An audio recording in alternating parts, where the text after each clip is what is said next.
Hello again. Thank you for joining us here on eNCA DSTV Channel 43. Two big stories that we are tracking for you this hour. One is, of course, on the passing of F.W. de Klerk. We will be getting some reaction shortly from a former cabinet minister, Mek Maharaj, who was also part of that negotiating team way back ahead of 1994 for his reaction. But we're also tracking the story of the medium-term policy statement, the budget policy statement, which has been delivered by the Finance Minister Enoch Godongwana. That was the 25th medium policy budget statement in Parliament. Standing by in Parliament is eNCA's Business Editor Devan Murugan, who's been getting us some reaction. Devan, good afternoon again. I understand you've got more reaction for our viewers this hour to this mini budget speech. You're quite right, Bradan. So we've just had the Finance Minister Enoch Godongwana deliver his budget, and the numbers, at least in the short term, is not looking as bad as we expected it to look in February. But this is a very temporary thing. I mean, the growth expectation for this economy is 5%. Under normal circumstances, if it stays that way for the next couple of years, we could put a dent in unemployment. But the reality is this is a short-term jump coming from a contraction, and we are likely to go back to that 1 to 1.5% in the next in the next year or two. I want to bring in the DG here, Dondo Mokhojane from Treasury. DG, thanks very much indeed for talking to us. So again, the theme, the story around this budget is that we had some gifts in form of revenue here, the mining receipts that we've got, but again, it's that long-term sustained growth that we're looking for. What's your take on this entire document in terms of the future of livelihoods? Thanks, Darren. Thanks for having me. Yes, you're right. It's a gift. It's a short-term gift. It's a windfall. It's temporary. 120 billion rand. We decided, we had to say, what do we do with it? Yeah. We took half of it, we're paying off debt. We took half of it, and then we are trying to look at expenditures which don't have long-term impact and effect. Because the moment you commit to long-term expenditure items, it means you must have money to do that. But we're looking at this windfall as a short-term measure. We are not happy. 5% is small, but it's coming from a base, as you say, of minus 6.8. We average not at 1%, we're averaging at 1.7% over the 3 years. And we think it's achievable. You are correct. That can give us much-needed jobs. And we have to work hard. We have to work hard on the structural side of reform processes and programs that we need to undertake. We named a few today, quite of them, and we think energy is quite central. Transport networks and rail, we have to really do some things differently there. And we think, as you correctly said, if we do some of these things right, employment numbers will obviously come our way and will rise. You want to contain as much expenditure as possible. I mean, this doesn't come in this budget. We've said that 3 budgets down the line. One of the big clouds here is this public sector wage bill. It seems, DG, that you are having a bit of a difficult task trying to contain this wage bill. And I mean, the minister's flagging it as a risk as well. It consumes a third of our expenditure. What's the plan here? We have flagged it as such. Yes, you are right. And we've put in this budget, we said we have put aside about 20 billion. That's in terms if we don't agree on a wage settlement, because the previous agreement says we will have to pay something, and that's about 20 billion. So it remains an important issue, but look, it's important that we engage COSATU, we engage all the labor unions and the federations to say, what do we do with this big thing? Can we come to a conclusion that says that's a win-win for all?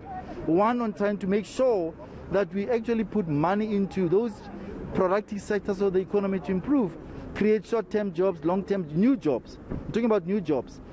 Or we can then decide, let those who are inside the crawl enjoy the benefits. Yeah.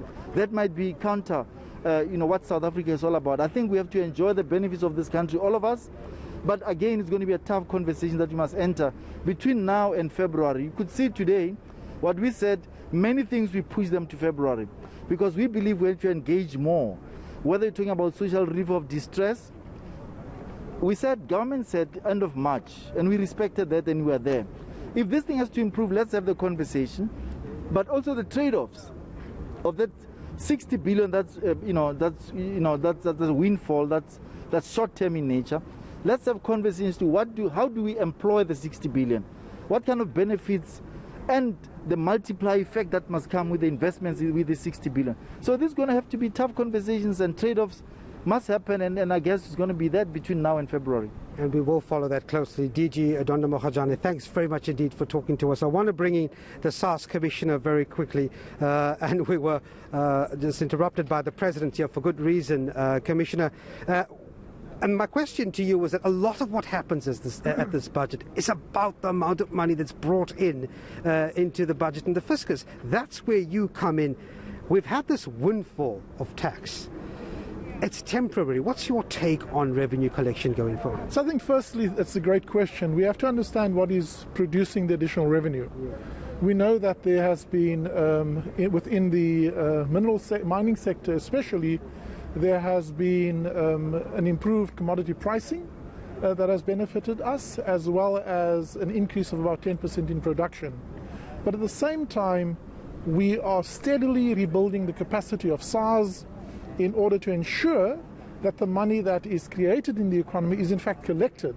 One cannot assume that all taxes that are due are necessarily paid over.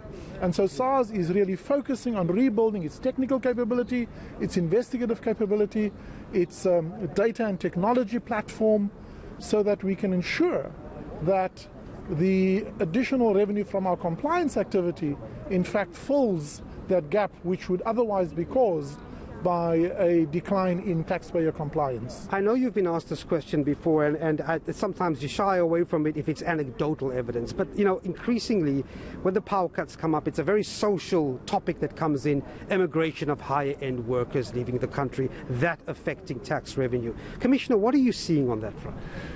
So first of all, I think, again, there are downside risks, as I said, and you've hit one of the nails on the head, which is load shedding.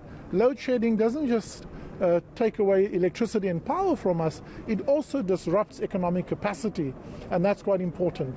Secondly, we have seen, thankfully, just a marginal increase in immigration that has not really been material yet, but understandably that's also because of borders of other countries being closed, and so it is a concern that we must just constantly keep on, because the long-term effect of tax-based erosion is really the enemy against sustainable revenue collection, and therefore a fiscal framework with integrity.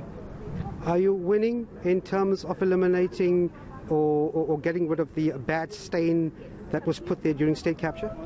It is too early to declare victory, but what I can say is we are seeing the ship steadily being turned around, and when we announce our revenue results, we will also be able to share with South Africans what an improved and more capable SARS is capable and able to deliver and add, so that the 120 billion that the Minister in fact announced is assured.